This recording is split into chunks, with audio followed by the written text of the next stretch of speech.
What is going on, y'all, man? Cat Nation, stand up. What is going on, man? Welcome back to another video. It is your boy FaTkaT, of course, bringing you another one. Hey, man, so today, excuse me, still got some of that stuff in my chest as for the last couple of videos you guys have seen. Anyway, man, but today I came by real quick, man. Just wanted to get you guys' opinion and some help. Cause what do you guys think we should do, man? I kind of wanna convince my wife, man, to get this new Durango. And I'm laughing, man, because it's like, man, you know, you get disappointed because, you know, it's pretty much the same cars that they keep putting out. They just keep putting the new, you know, motors in there, or the motors that the Hellcat motors basically, and they keep dangling these carrots in front of your face, man. And it's just like, as much as you don't want to do it, you're like, damn, but that'd be dope to have though.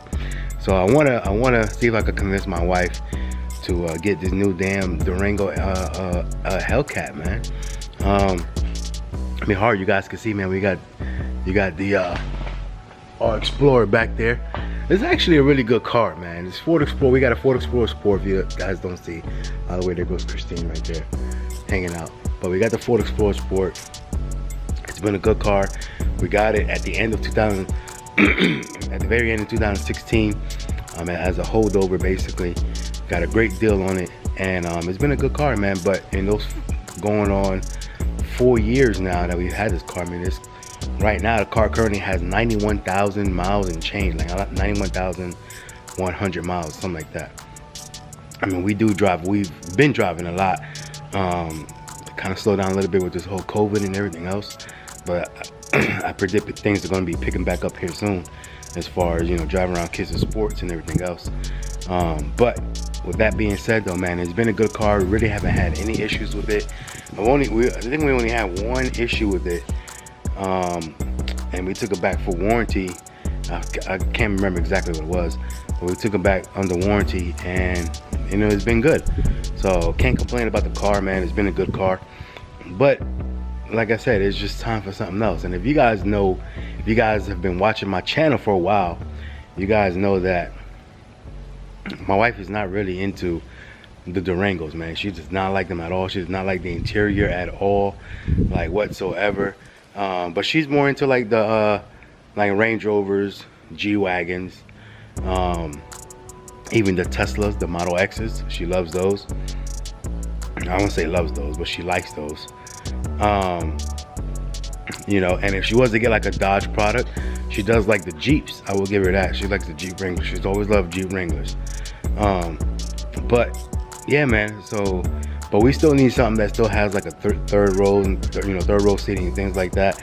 She has always liked the Cherokees. I give you that. Not necessarily track hogs, but she's always liked the Cherokees. Like way back in the day when they had the Overland, was like the highest model they had. She's always liked the Cherokees. So the track hog, you know, would have been something that would have been cool to get as well. They're just so damn expensive, man. Which is, I kind of want to see how much these damn Durango, you know, Hellcats are going to be. Because, man, and I'm thinking anywhere near $100,000, pretty much cancel that out the picture. My wife is not trying to, unless it's like I said, unless it's like a G-Wagon or something like that. She is not trying to spend 100 grand on no car. As a matter of fact, lately I've been kind of convincing her about that new Audi Q8, which you can get one for about 75 to 80 grand, a pretty decently equipped one. But anyway, but point being is, man, I want to get that that Durango Hellcat.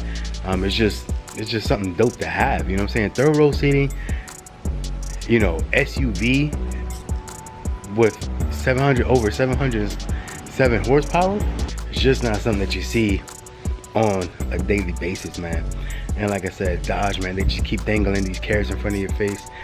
But tell me that's not something cool to have as far as the most powerful, you know, family SUV on the market. So, but we'll see what happens. Let me show you something. Let me show you guys the inside of this car real quick, so you guys can see what, you know, kind of like how the inside of the Explorer looks like, if you've never seen one before. This is the inside of the Explorer. So I mean, I don't know if By the way, car's kind of dirty right now. I've been actually been neglecting this car. Haven't washed it in a couple weeks. But this is the inside of the Explorer. I mean, this car is, it's a good car, man. I can't complain about it whatsoever at all. You probably got some of the glare from day outside and all that, but it is a good car, man. You got third row, 3-row seating back there, if you guys can see that. This one does have the captain's chairs on it, or in it. So it does have the captain's chairs, if you guys can see that. Let me see if I can turn on the light a little bit. There you go. You got the captain's chairs and all that. And then you got the third row seating. Then you got pretty good space in the back as well, as far as putting groceries and all that good stuff, man. So like I said, it's a good car. There's a reason why the Explorer is the #1 selling SUV in the United States. I mean, it is pretty much all around car that you could pretty much use for anything. The soccer mom could use it, the regular person that just wants to go to work, back and forth to work. I mean, it's big, it has a lot of space, but it's not too big where you feel like you're driving a boat. Like I said, if you guys don't know, we used to have a Expedition, and my wife absolutely hated that car because it was just too big, man. Like, it was super huge, and then I put some huge wheels on the car, on the truck for her, which made it even worse. So I don't know, man. So she completely hated that. So which is why we went back down. So actually, we went down from that car. We went to an Infinity, the what was that, the QX or whatever. We went to the Infinity. What was that? What is it? QX 35 or FX 35, I think it is. So we went to that. But that was just too small because it was only 2 rows. But she loved that car. She loved the interior of that car, whatever, because the Infinity or whatever. The leather was nice and everything else. But she absolutely loved that car. But or crossover, if you will, whatever you want to call it, right? Crossover SUV. But it was just too small, man. Like, I was like, we got 3 grown boys, we got dogs and everything else. And granted, we're not the type to always taking our dogs everywhere we go with us. But whenever we do want to take our dogs, if we got to take them somewhere, like, it was just too much, man. Like, it was just too much for that little car. So that's the reason why we stepped up to the Explorers, as far as the family vehicles, right? The family vehicles, because it was just best of all worlds. It wasn't too big, it wasn't too small. It had enough room, it had the 30-row seating, and you still had space in the back. And we could fold all this stuff down, and you just have, a big open space. But like I said, I've been trying to convince her for the last probably like year now, as far as when we're going to get something else. And I've been trying to get her to step into that Durango. At that time, the Durango SRT.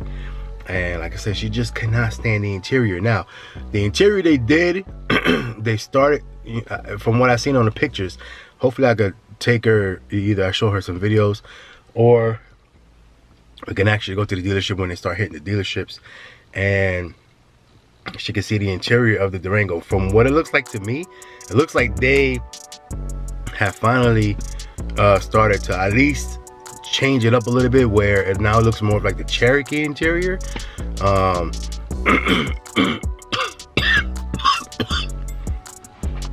Which is a good thing and bad thing to me. I wish they would have put the Ram interior inside, where they had the whole full 12-inch display, vertical display in there. I think that would have been a dope selling point. But instead, I think they made it more of like the Cherokee, where they put the 10-inch screen in there, and it just looks a little bit more like flush with everything other, rather than like the regular like Charger interior, where it's just like an indentation of the screen. Now it's more like flush across, from what I've seen in the videos and the pictures that I've seen. So it does make it makes a little bit more, I guess, crispier and cleaner inside. But I wish they would have done that Ram interior. That would have been a crazy selling point for me, you know what I'm saying, as far as getting my wife into that. But help me out, guys. I mean, there is just something about having a 3-row seating SUV that has over 700 horsepower, and then on top of that, the way it sounds and everything else. So if you do mid-muff delete and all that, like, I wouldn't do nothing too crazy. Like, it would never sound like my car. For her, she would not be able to drive around in that. But you know, just do like a simple rim muff delete and keep it simple as that. You know, just have like a nice rumble to it. I think that'd be kind of crazy to hear Durango coming down the street, you know, rumbling and everything else, and then on top of that, you know, just freaking take off on you if need be. Like at the light, you'd be like, what the hell is that? You know what I'm saying? Yeah, man. But and I wonder, they should be all-wheel drive. I don't remember seeing that, if they are or they're not going to be, but I mean, I would imagine they're going to be all-wheel drive as well, man, which would be pretty dope as well. But anyway, help me out a little bit, guys, man. Trying to convince my wife to get this Durango SRT, or no, I'm sorry, Durango Hellcat. It all depends on the price though, man. I'm hoping that the price is right around, you know, this should be right around 80, man. I could see 80, maybe even 85, whatever, you know, like starting out around 70, 75, and then, you know, once you get a few, you know, options or whatever, you know what I'm saying, they're right around 80, 85. I could see that. But I'm telling you, man, if those things are touching 100 grand, they're not going to sell, man. Like, I don't understand why Dodge does that, where they want to sell these cars for so much. Like, people that are buying Dodges are not going to buy regularly $100,000 car. It's just not going to happen, man. Like, I don't understand why these people don't understand that. Yes, you're going to get, of course you're going to get sales. Got it. You're going to get sales, but they would get so many more sales. Like that Trackhawk. If that Trackhawk was at $85,000, like, it would sell way more, man. It would sell like hotcakes versus 100 grand. Because you got to think about it, man. The people that are buying these cars, like the people that are buying these cars, you know, are enthusiasts. You know, the regular family that's gonna go buy a Cherokee is not gonna care about it's a Trackhawk. They're just gonna go buy a Cherokee. You know what I'm saying? So when they see the regular Cherokee, they're like, okay, I like this Cherokee right here. You know, if they go buy a Grand Cherokee and they see that this price is 50 grand, you know, for a Grand Cherokee, and then they see, you know, the salespeople are stuck because they can't be like, whoa, how about you step up into this one? You know, this one's gonna give you this, it's gonna give you that, da da da. Oh, okay, that sounds cool. How much is that one? 100. What? So from 50, you want me to go from 50 grand, or the most 60, if I get literally a Grand Cherokee is freaking loaded, 60 grand. The next step up after that is 100 grand, all because it's faster, because it's fast. Your regular family that's going to go buy these cars could care less about that.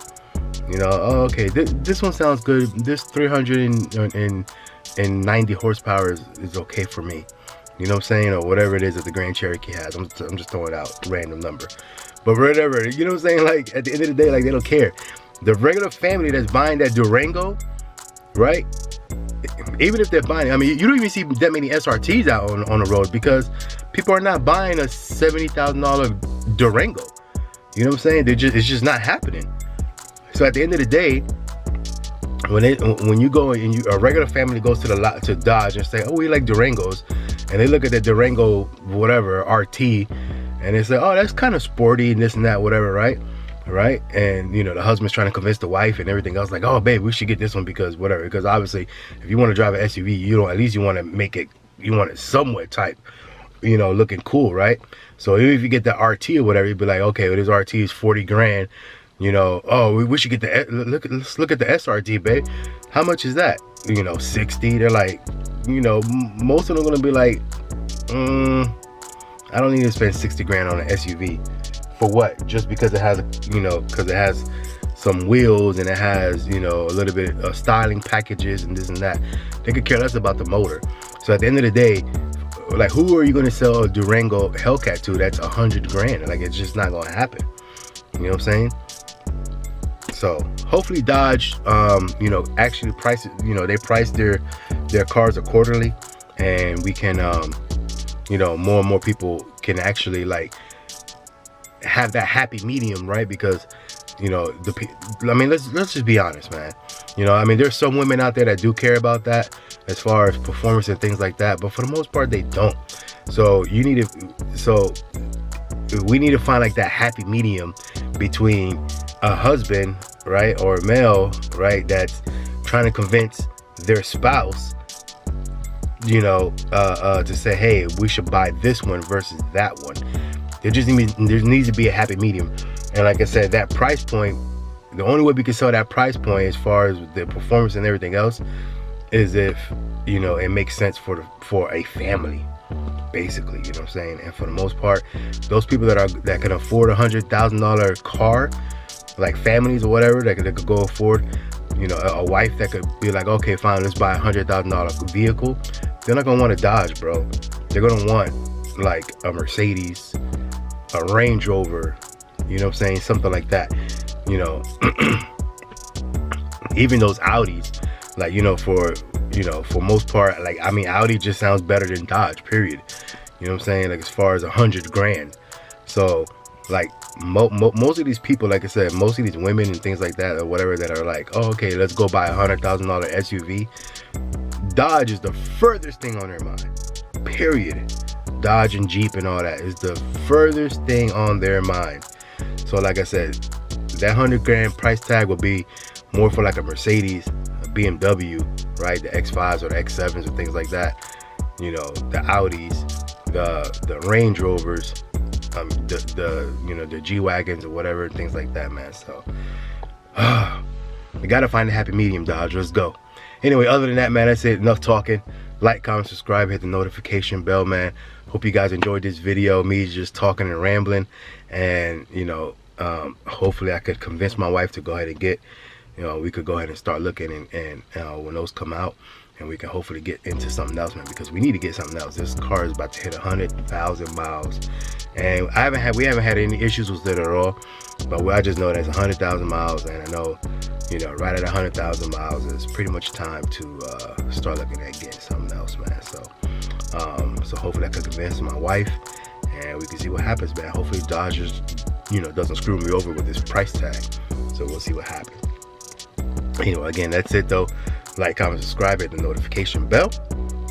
Man, stay humble, stay blessed, stay true to yourself, right?